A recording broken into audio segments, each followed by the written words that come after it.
วิ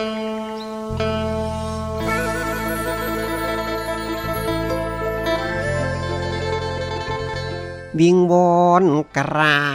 บเชิญชวนให้ไปม่วนอาหารอยู่บ้านดอนแคนตำบลคอใหญ่อำเภอกูแก้วจังหวัดอุดรไปฟ้อนนำการวันที่18เมษายน2568นี้วัดไหลเสียงวิหกปีที่2ที่สนามโรงเรียนบ้านดอนแค้นตำบลข้อใหญ่อำเภอกูแก้วจังหวัดอุดรธานีพ่อกับจ